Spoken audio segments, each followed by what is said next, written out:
So normally one cools gas by using a radiator outside, which, does cool down the gas, but why not use that heat for work?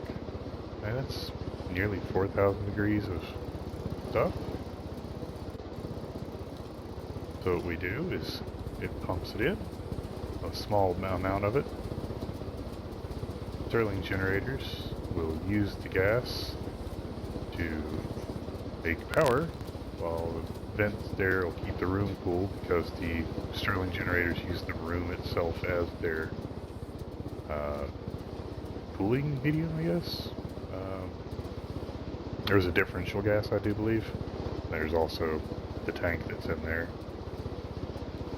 But instead of throwing that waste heat out into the atmosphere, we're harvesting a decent amount of it. And this cools down the gas, and once the gas gets to a point where it's not going to stress the filtration system's temperatures, it'll slurp it out and inject a new round of gas. Almost there.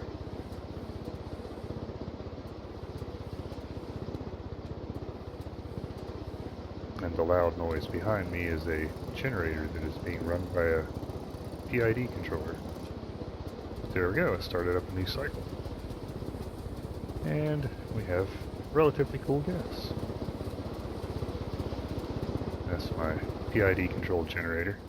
It has an inner and outer loop, one that makes sure that the pipe doesn't explode whenever the generator is under full load. Can't generate more power, but the demand is still increasing.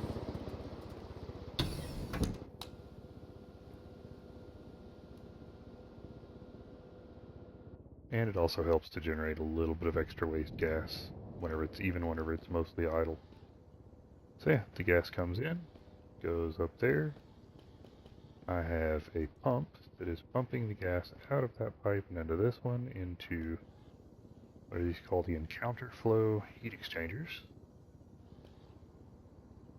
Since they're already relatively cool, where the gases are, but I want to make them as close to my water temperature as possible. So, and then we have the gases spread throughout, or is returned down this network and separated out. And the temperatures are mostly regulated. Some of them still haven't cooled down after multiple days. That one's getting there. That one's perfect.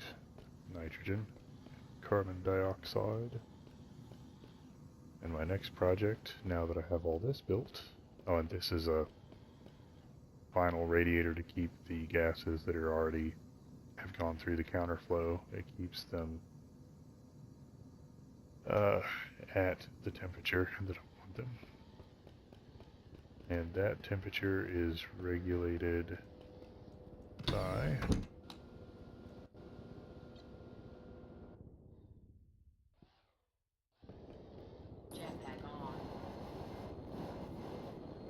this contraption. So this is my cool side, so there's the liquid pipe analyzer. It's telling us it's 21 degrees Celsius, 21.9 technically. And if it gets too hot, it'll open this little valve, which will cool down the gases, or it'll cool down based on the atmosphere. I got a bunch of buffer because the game is weird. Yeah, it puts the gas in here, keeps it cool, and then this is my heat side, which is heated by this pipe, which is kept really freaking hot. That is down here. Since I had to bring gas over for the fuel generator, I figured why not go ahead and make it'll you start it at 50 kPa, punch this button a couple of times to get it to ignite the gas, and then once it's hot enough you increase the regulator and it'll put gas in and it ignites it in the pipe and makes it very freaking hot. Of go up there and exchange with water whenever it's too cold, and then the waste gas gets put through here. It tries to keep that pipe completely empty.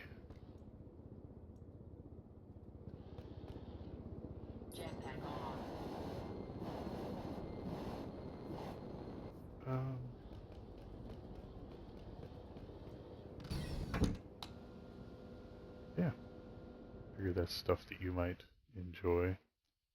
There's also coding and stuff.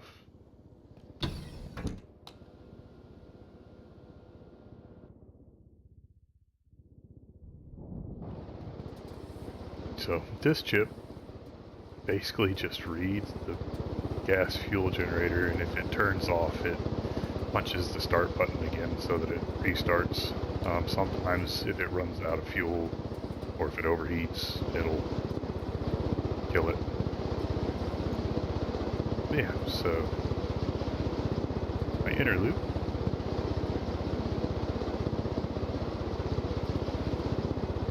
Yeah, an actual PID controller. I'm using PID. All the way down here is, or wait a minute, it's around here somewhere. Oh yeah.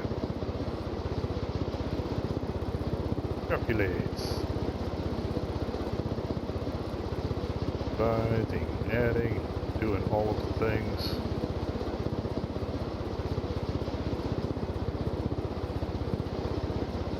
Yeah.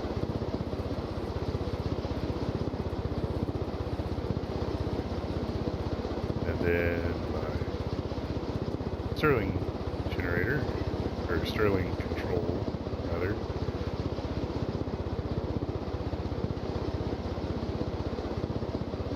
It'll eventually open. There we go. Yeah, you give it the devices, tell it what your ranges are, and what the maximum pressure for the room is. And it's fairly simple.